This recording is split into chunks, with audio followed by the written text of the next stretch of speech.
Bom dia, bom dia, bom dia. Mais um Morning Call, o que esperar do mercado hoje. Eu sou o professor Wagner aqui da Francesca Educação Financeira e todos os dias a partir das 5h50 da manhã nós estamos aqui para falar sobre fechamento de mercado no dia anterior e para trazer as principais notícias que podem impactar o seu dia a dia no mercado financeiro. Olhamos aí para cenário político, econômico e corporativo. Obrigado por mais um dia ter a sua companhia. Não esqueça, então, deixa seu like, se inscreve no canal, compartilha esse conteúdo, assim o YouTube entende que é um conteúdo relevante e entrega de forma gratuita a cada vez mais pessoas. Também você pode acessar um dos nossos grupos de WhatsApp, solicita o link aí aqui direto no vídeo ou até mesmo lá no @francescwagner no Instagram, e ali você recebe esse conteúdo também em PDF antes das 7 horas da manhã. Hoje é dia 19 de agosto de 2021. Novamente vamos olhar aí para fechamento de mercado no dia de ontem, dia 18, onde nós tivemos novamente aí uma queda nos principais mercados globais, né? E principalmente olhando para o Brasil, a terceira queda consecutiva, e não foi fraca as quedas dessa semana. Novamente aí olhando para cenário internacional, e as crises internas acabaram prejudicando bastante, e no fringir dos ovos nós temos aí nesse momento aí o índice Ibovespa aí entregando um resultado negativo de praticamente 2% aí no ano de 2021, por conta das últimas quedas.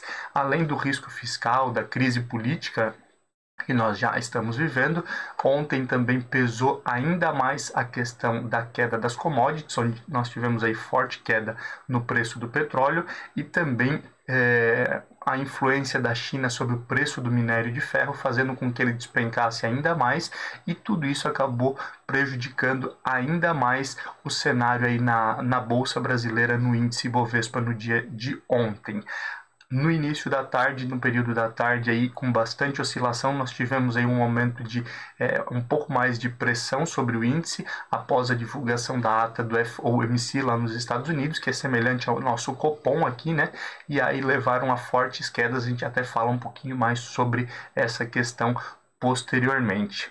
E ontem também nós tivemos aí o Rodrigo Pacheco, presidente do Senado, indo novamente aí até o ministro do STF, Luiz Fux, pedindo aí para retomar as conversas, né? Aquela reunião que foi cancelada pelo ministro Luiz Fux, dos três poderes, né?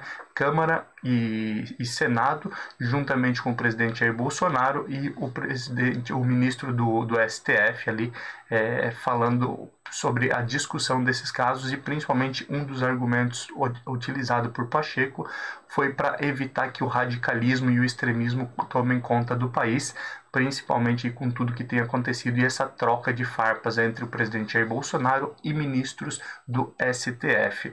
Tudo isso então acabou repercutindo bastante, e quando olhamos para o exterior, a repercussão principal foi obviamente a ata do FOMC lá nos Estados Unidos, onde eles reforçaram a possibilidade aí da redução de estímulos ainda em 2022 ainda em 2021 ou mais tardar no início de 2022, isso preocupou bastante os mercados. Outro ponto aí foi a redução de consumo e o bom desempenho das empresas listadas aí nas bolsas, que também manteve o mercado norte-americano mais tranquilo em relação às perdas no dia de ontem. Quando olhamos aí para a Ásia, ontem nós tivemos alta nas bolsas asiáticas, mas ainda existe uma pressão muito forte aí por conta da variante Delta, que acaba ampliando aí, principalmente na Ásia e também nos Estados Unidos, a ampliação da variante Delta. E continuando a falar em Ásia, nós temos aí o problema da regulação, né, ou da tentativa de controle e regulação do governo chinês em relação a algumas empresas. Como a gente já falou, a bola da vez, além de voltar àquela questão de tecnologia, são empresas de internet, o que acaba afetando também os mercados de forma geral, e essa foi a tônica do dia de ontem também. Quando olhamos aí para a Europa, nós tivemos a inflação da zona do euro avançando um pouco mais e mantendo a preocupação em relação a esse controle da inflação e uma possível redução de estímulos, aumento de taxa de juros aí para conter esse momento de inflação. Continuando e olhando aí para o Brasil, a crise hídrica, CPI da Covid, eleições 2022 e toda essa polarização em torno aí de Lula e Bolsonaro, além da reforma do imposto de renda e o Bolsa Família estão no radar dos investidores e acabam também tendo um peso muito grande na decisão aí dos investimentos, tanto para investidores residentes quanto para investidores não residentes aqui no país. Vamos olhar um pouquinho aí para números de forma geral e aí nós conseguimos interpretar melhor tudo que aconteceu aí no dia de ontem. O índice Ibovespa aí caiu 1,07% e chegou ontem então a 116.643 pontos. O dólar disparou, tendo momentos aí de subir mais de 2% e acabou fechando com alta de 1,91% por conta aí de toda a crise aqui no país e chegando aí aos R$ 5,37, bem acima daquilo que nós já havíamos visto aí como mínima do ano, né, onde o dólar chegou aí próximo da casa aí dos 5,90, até um pouco menos, e havia aí uma perspectiva talvez do dólar cair até um pouco mais naquele momento, mas a crise política e o risco fiscal acabaram atrapalhando aí todo esse movimento que acontecia no mês de junho e julho. Olhando aí para as bolsas norte-americanas, já que falamos de dólar, a bolsa de tecnologia, a Nasdaq, caiu ontem 0,89%, ficando aí em 14.525 pontos. A bolsa S&P 500 ontem aí caiu 1,07 a 4.400 pontos e Dow Jones caiu 1,08, caindo um pouco mais a principal bolsa da indústria lá nos Estados Unidos, caindo a 34.960 pontos. Continuando e olhando um pouquinho aí para a Europa, nós também tivemos forte alta no euro no dia de ontem. O euro subiu um pouco menos, mas subiu 1,60% e chegou aí a R$ 6,27, pressionando ainda mais essa desvalorização aí do real à moeda brasileira. Olhando para as bolsas, tivemos ontem aí a Alemanha fechando com alta de 0,28% a 15.965 pontos. O CAC lá na França, ele caiu 0,73 a 6.770 pontos e no Reino Unido a queda foi de 0,16 a 7.169 pontos. Olhando para a Ásia, que nós sempre falamos aí de Ásia, o nosso fechamento aqui do Morning Call, ela terminou em alta aí na China com alta de 0,72 a 14.350 pontos e no Japão a alta foi de 0,59 a 27.585 pontos. Olhando para o cenário de cripto, continua oscilando bastante, mas fechamos com queda um pouco menor no dia de ontem, onde o Bitcoin caiu 0,39 e o Ethereum caiu cerca de 0,64%. Esse foi o fechamento aí das principais criptomoedas no dia de ontem. Petróleo futuro, que como nós já falávamos lá na abertura do nosso Morning Call, sofrendo bastante aí nas últimas semanas, e ontem teve um dia de novas perdas quando olhamos aí para essa perspectiva. O Brent ontem aí fechou com bastante queda a $67,45, enquanto o WTI também fechou aí com uma queda bem expressiva e a cotação ficou em $64,22 o barril. A perspectiva, obviamente, aí, em relação a petróleo e essas quedas, elas vêm por conta da variante Delta, que a gente sempre fala aqui, além de toda a perspectiva aí de aumento na produção e oferta de barris de petróleo. E lembrando também um outro ponto aí que tem pesado também é a crise lá no Afeganistão, apesar aí de não ser um dos principais países produtores, mas a rota de escoamento aí de commodities, ela passa aí muito por aquela região e isso obviamente acaba aí prejudicando também todo esse cenário, e a gente vai falando mais sobre isso aqui diariamente no nosso Morning Call, o que esperar do mercado hoje. Olhando aí para o índice do medo, o índice S&P 500 VIX, que mede a volatilidade do mercado de ações, né? Principalmente esse risco, lembrando, maior volatilidade, maior risco. Ontem ele subiu mais 20,44% e ultrapassou os 20 pontos, chegou aí a 21,57 pontos. Se somarmos aí os dois últimos dias, foi uma alta bem expressiva, um dia subindo 11% e no outro mais 20%, como foi o caso da alta de ontem, ampliando esse risco, essa volatilidade do mercado de ações. E lembrando aí que quando a gente olha para índice S&P 500 VIX, quando ele ultrapassa os 20 pontos ali, ele já começa a entrar numa perspectiva aí de imprevisibilidade em relação ao índice, né, e a volatilidade aí desses mercados de ações de forma global. Olhando aí também para metais futuro, que tem sofrido uma pressão maior e existe talvez até uma perspectiva aí, principalmente quando olhamos para ouro, com algumas desvalorizações aí de ativos, que o ouro talvez tenha uma oscilação maior aí, com pessoas buscando o ouro aí como reserva de valor, mas óbvio, isso aí são cenas para os próximos capítulos e a gente vai falando aí diariamente. O ouro futuro ontem fechou a $1.781,60 a onça. Alumínio futuro fechou a $2.565,50 e o ferro refinado, que continua aí, como a gente sempre fala, sendo influenciado aí pela China, né? A China lá na bolsa de Dalian aí pressionando bastante aí para reduzir o custo aí de importação do minério de ferro, inclusive aí pedindo para que as suas siderúrgicas aí reduzam a produção de aço nesse momento. Isso acaba influenciando bastante o mercado de forma geral e o preço das commodities, trazendo também aí principalmente aí, maiores prejuízos ou menos ganhos aí para empresas, como é o caso da companhia Vale aqui no Brasil. Olhando aí para o cenário de altas e baixas do índice Bovespa no dia de ontem, apesar da forte queda nos mercados, tivemos aí as principais altas por conta de Cogna 3, COGN3, que subiu quase 5%, 4,51% a R$ 3,24. Quem também subiu foi BRKM5, Braskem, subindo 4,20% a R$ 54,71. Também tivemos Embry 3, que é a Embraer, subindo 3,68% e fechando a cotação a R$ 18,83. Prio 3, que é PetroRio, subindo 3,16% a R$ 17,28. E CVCB3, que subiu 3,08% a R$ 17,70. Foram as cotações das principais altas no dia de ontem em relação ao índice Bovespa.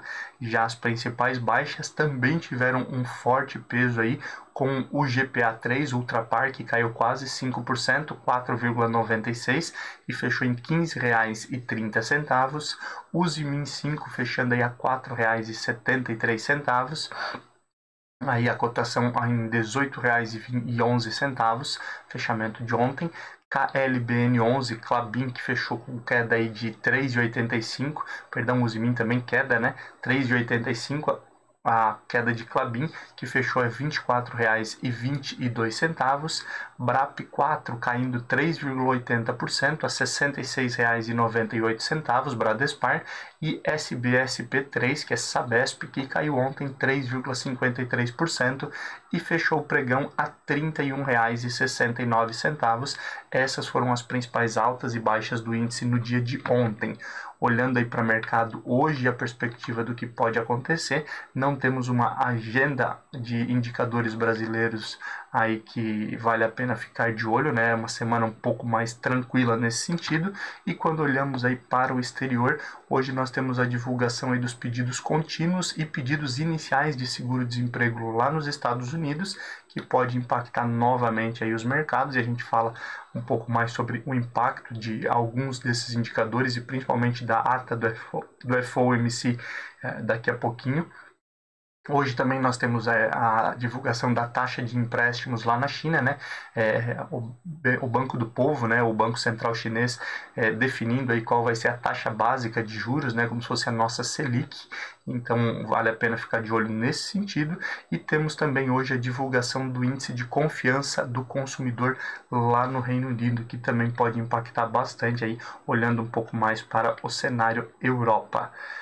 Entrando um pouquinho para a gente falar aí sobre política, né, que sempre aí é uma das retóricas que acaba influenciando bastante o mercado, lembrando que desde a volta do recesso parlamentar, a influência política aí no mercado financeiro de forma geral, ela acabou tendo um peso muito maior com a ampliação do risco fiscal, e a crise política aí que acaba levando alguns investidores a levar os seus recursos para fora ou ficar com um pouco mais de receio de trazer novos recursos para o Brasil. Olhando aí primeiramente para a CPI da Covid, que nós sempre falamos sobre ela, o Ricardo Barros, líder do governo, né, o deputado Ricardo Barros, líder do governo na Câmara, e ele que foi acusado, inclusive, de fazer intermediações nos bastidores das negociações das vacinas da Covaxin, aonde foi solicitado aí inicialmente, né, a denúncia é um pedido de propina para as doses compradas. Após o depoimento dele e também aí após o depoimento do advogado da Precisa, né, que é a empresa que fez essa intermediação, eles passaram aí a lista de investigados pela comissão, né? Não mais somente ouvintes, mas sim investigados, então, pela Comissão Parlamentar de Investigação, a CPI. Lembrando aí, o advogado da Precisa, no depoimento, ele se manteve em silêncio, visto aí que ele havia conseguido esse habeas corpus, aí, essa permissão para ficar em silêncio e não produzir provas contra si mesmo, lá junto ao Supremo Tribunal Federal. Ainda olhando para esse cenário aí da CPI, o Omar Aziz, né, o senador Omar Aziz, ele começa novamente aí a olhar para o fechamento dessa comissão, dessa CPI, e obviamente aí tentando olhar aí para as possíveis denúncias que serão apresentadas aí sobre a Comissão Parlamentar de Investigação e tudo aquilo que aconteceu. Aguardamos então as cenas dos próximos capítulos. Falamos lá na abertura do nosso Morning Call que o Rodrigo Pacheco, presidente do Senado, está tentando novamente retomar o diálogo aí com os ministros do STF e aquele diálogo entre os três poderes, e o ministro do STF, o Luiz Fux, ele afirmou que só volta a dialogar com o presidente Jair Bolsonaro, o legislativo, né, se o presidente Jair Bolsonaro aí cessar os ataques aos ministros do STF. Lembrando, o presidente aí tem trocado farpas com o STF constantemente, inclusive no dia de ontem também, em entrevista, ele voltou a criticar, dizendo que a pedra no sapato dele aí são algumas pessoas específicas dentro da corte, dentro do Supremo Tribunal Federal, o que acaba também trazendo maior dificuldade para esse diálogo, e cada vez mais o próprio presidente Jair Bolsonaro perdendo poder de negociação e perdendo aí a confiança aí de parte da população. Lembrando que essa semana nós tivemos também a divulgação aí de pesquisa olhando para a aceitação do governo do presidente Jair Bolsonaro. Então aguardamos também as cenas dos próximos capítulos, se os três poderes voltam a conversar, a dialogar, largando um pouco essa questão do extremismo que o próprio presidente aí do Senado disse que deve ser evitado, e aí assim tenhamos um andamento em relação a todos os processos e a todos os projetos que tramitam aí na nossa Câmara e no nosso Senado, que são favoráveis aí ao país e ao povo. Continuando aqui, o governo e a oposição pretendem aí negociar o texto para votação da reforma do imposto de renda na próxima semana, né?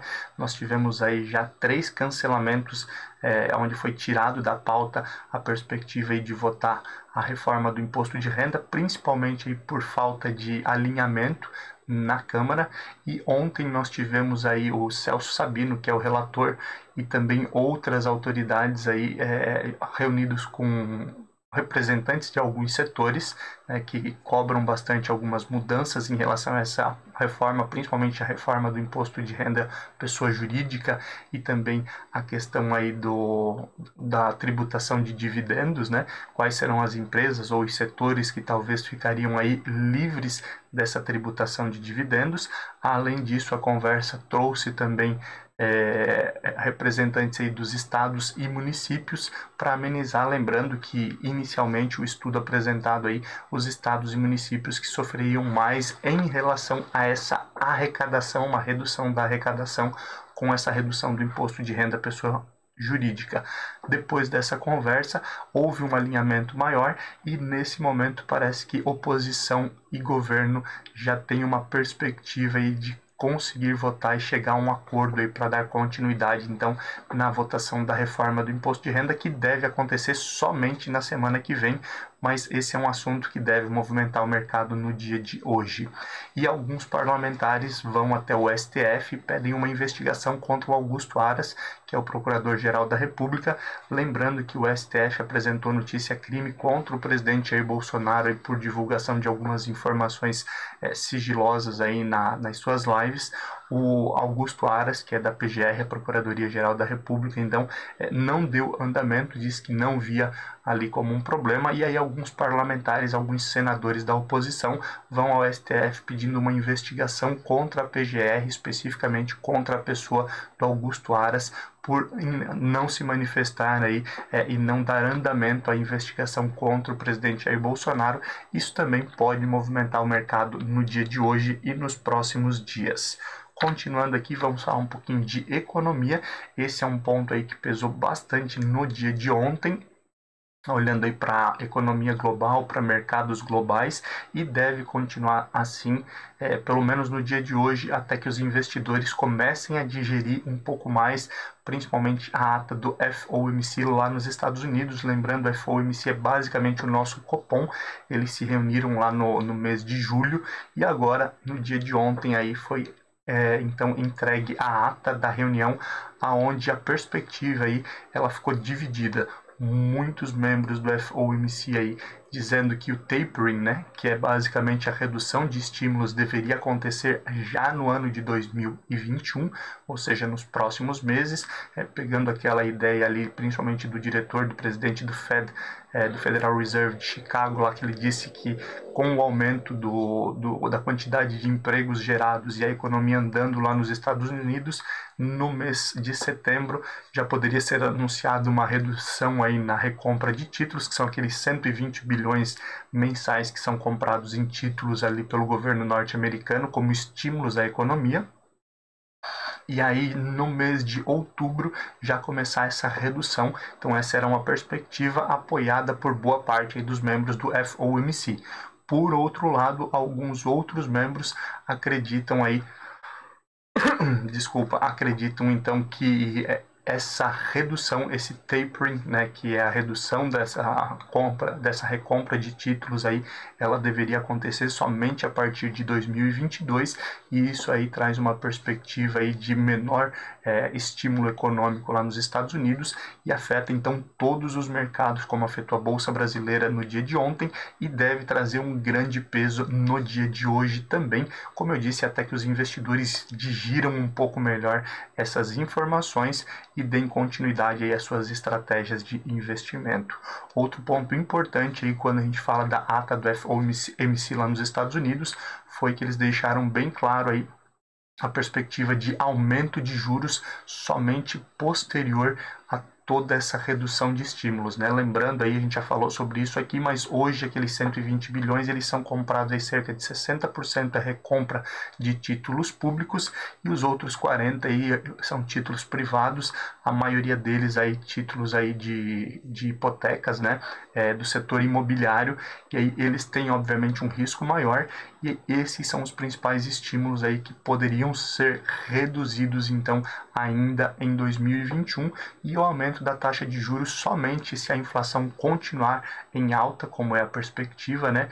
E isso aí mais para frente, olhando aí talvez para final de 2022, 2023 ou até posterior a isso. Essa é a perspectiva então do FOMC.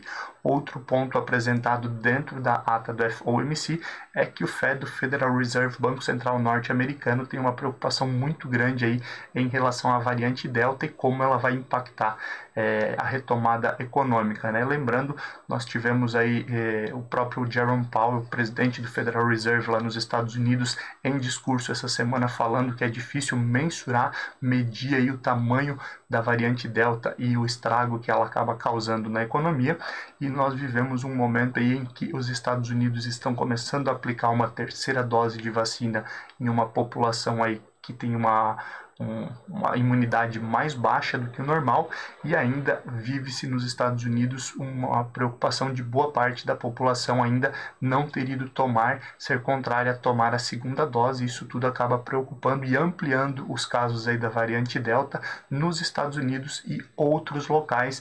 Tudo isso então foi falado nessa ata do FOMC que foi divulgado no dia de ontem, deve movimentar ainda bastante o mercado no dia de hoje. Continuando aqui e olhando ainda para esse cenário econômico, agora olhando para o Brasil, os juros da LTN, né, letra do Tesouro Nacional, que são os títulos pré-fixados aqui no Brasil, alcançaram ontem aí quase 8% de taxa ao ano, com essa crise política e crise fiscal, né? Então as taxas de títulos pré-fixados chegaram próximos disso, olhando aí para uma perspectiva aí de compra de títulos aí 2031, ou seja, levar o título até 2031. Quem comprar esses títulos ganharia quase praticamente 11% ao ano, mostrando que essa perspectiva aí de taxa de juros deve aumentar bastante aí nos próximos meses, né? Principalmente por conta, aí, a gente lembra aí da última reunião do Copom, onde foi aí mantida a perspectiva de pelo menos 1 ponto percentual na próxima reunião, e óbvio, dependendo do que acontecer, esse aumento pode ser maior, e aí esse controle em relação à inflação, esse controle em relação à própria moeda estrangeira, né, reduzir aí o valor ou a valorização do dólar frente ao real, seria necessário um aumento talvez ainda maior nesse ano e no ano que vem, e aí talvez voltando a uma ideia de Selic a mais de 10%, né, 2 dígitos, como a gente não imaginou que aconteceria novamente no país. Continuando aqui, essa parte de economia, o governo ele começa a notificar a partir de hoje aí cerca de 650 mil pessoas a devolver aí recursos do auxílio emergencial. Lembrando, isso já estava previsto, diversas pessoas que receberam o auxílio emergencial no ano passado, no ano de 2020, e receberam indevidamente, elas devem devolver. Muitas delas aí já foi gerado a DARF para pagamento no momento, inclusive, aí da entrega da declaração de imposto de renda, e outras aí começam a ser notificadas aí por SMS, mensagem para que eles encaminhem essa devolução desse recurso aos cofres públicos. Pessoas então aí que elas tinham uma renda tributável acima do que era o limite ali para que as pessoas pedissem o auxílio emergencial, outros ali que talvez tivessem uma outra renda. Então são algumas regras ali que se enquadram, e nesse primeiro momento são 650 mil pessoas que são chamadas a devolver então esse recurso aos cofres públicos. Continuando aqui, a Anvisa ela rejeitou aí a Coronavac em crianças, né, principalmente no estado de São Paulo, que existia aí essa perspectiva aí, de talvez começar a utilizar a imunização aí para menores de 18 anos, mas ela recomendou então que a terceira dose seja utilizada aí para idosos, né, pessoas mais velhas, para aumentar também a imunidade e evitar que a variante Delta se espalhe aqui no país também. A perspectiva é que a terceira dose da Pfizer, da vacina da Pfizer, também seja iniciada aqui no Brasil aí para idosos. Então isso tudo pode movimentar o mercado também no dia de hoje e nos próximos dias. Olhando um pouquinho para cenário corporativo, o leilão de concessão aí da Via Dutra, né, deve atrair grandes grupos, principalmente aí para esse leilão, a Dutra aí que liga São Paulo ao Rio de Janeiro. Então também uma perspectiva forte no mercado corporativo que pode aí trazer alguns movimentos no mercado financeiro também. Outro ponto, a Justiça de Minas Gerais pretende acionar a Vale e a BHP em cobranças da Samarco, né? Lembrando, a Samarco aí, nós tivemos a crise lá em Minas Gerais com o rompimento da barragem, já tem um pouco mais de tempo. A Samarco entrou aí recentemente com RJ, recuperação judicial, né? E como a Vale e BHP, elas eram participantes, têm uma participação societária também na Samarco, isso pode custar a elas, né, essa perspectiva aí da Justiça de Minas aí acionar então a Vale e a BHP, cerca de 50 bilhões de reais aí, tanto para a Vale quanto para a BHP, em relação aí a ativos que pretendem ser bloqueados pela Justiça de Minas aí para garantir alguns pagamentos da Samarco. o Cruzeiro, Clube Mineiro também, que atualmente joga a Série B do Campeonato Brasileiro e tem várias dívidas, ele contratou a XP para captar investidores, né? Lembrando, o projeto de clube empresa foi aprovado recentemente aí na Câmara e Senado, e esse é um movimento aí que aconteceu em diversos clubes mundiais, trazendo investidores para serem donos dos clubes. E aqui no Brasil pode existir um movimento nesse sentido. O primeiro grande clube a olhar para esse cenário, então, é o Cruzeiro, e isso também pode movimentar o mercado de investimentos, o mercado financeiro, num âmbito geral. A Esquadra Investimentos também ampliou as suas aquisições e agora já possui, e por isso tem que informar isso como fato relevante ao mercado. Ela possui então hoje aí mais de 5% também de participação do Grupo Mateus. Grupo Mateus, né, rede de supermercados, lojas aí, que abriu o capital na bolsa, fez seu IPO no ano passado. E fechando aqui com novas perspectivas de IPO aí para o início do mês que vem, temos o IPO da Bluefit em setembro, né? A Bluefit é concorrente da SmartFit, e ela também tem uma boa percepção em relação ao IPO, principalmente aí após a recepção da SmartFit. Lembrando que quem comprou as ações primárias, né, da SmartFit, a reserva foi muito maior do que a quantidade de ações que tinham disponíveis. Então essa também é a perspectiva da Bluefit aí, de levantar então um bom recurso nesse IPO. E quem também protocolou junto à CVM no dia de ontem um pedido de IPO, e deve ser breve esse lançamento de oferta inicial de ações, foi a Lupo, né, produtora de meias, roupas íntimas e também material esportivo. Muito obrigado aí pela sua companhia. Vamos falar rapidinho aqui, que já são 6h22 da manhã, sobre abertura e fechamento de mercado e a perspectiva para o dia de hoje. Nós temos aí a China fechando em queda quando nós olhamos aí para as bolsas, em alta, desculpa, quando olhamos para as bolsas asiáticas. Às 5h30 da manhã a bolsa chinesa já estava fechada, subiu 0,23%, a 14.487 pontos, mesmo com toda a perspectiva aí que nós comentamos em relação ao governo chinês e a sua atuação, mas o controle principalmente do minério de ferro na bolsa de Dalian garantiu aí um pouco mais de alta nesse momento aí das ações chinesas. Olhando aí já para Nikkei no Japão, a perspectiva não é a mesma. Às 3 horas da manhã nós tivemos o fechamento aí da Nikkei, que fechou em queda de 1,1% a 27.281 pontos. Lembrando aí, a variante Delta preocupa bastante aí a Ásia como um todo e o Japão. E olhando para as demais bolsas e a perspectiva de mercado, como eu disse, a ata do FOMC ontem ela deve impactar muito o cenário de bolsas no dia de hoje, principalmente aí com essas perspectivas talvez de redução de estímulos que podem aí ser um efeito dominó para outras economias também, e a perspectiva é de queda para as bolsas globais no dia de hoje. Hoje, 6h23 da manhã, nós temos aí o DAX na Alemanha caindo praticamente 2%, temos o CAC na França caindo quase 3% e no Reino Unido uma alta muito próxima de 2,5%. Então, após todo esse acontecimento, e lembrando, é necessário um tempo para que os investidores consigam digerir esse momento. Pré-market dos Estados Unidos também com perspectiva de fortes quedas. Nós temos aí S&P 500 caindo 1% nesse momento no pré-market. Temos Dow Jones também caindo próximo de 1% e Nasdaq caindo 0,80%. E Bovespa deve seguir também essa perspectiva de quedas, né, e acumular talvez mais um dia aí com fortes perdas. Lembrando, o mercado é soberano, qualquer notícia pode mudar essa perspectiva também, e o nosso cenário interno pode potencializar algumas perdas ou ganhos dependendo daquilo que acontecer no dia de hoje. Obrigado pela sua companhia. Você que nos assiste gravado ou posteriormente ou ao vivo aqui, não esqueça, então, deixa seu like, se inscreve no canal e compartilha esse conteúdo. Bons negócios e até amanhã para falarmos novamente sobre tudo que acontece no mercado financeiro. Um abraço, tchau, tchau.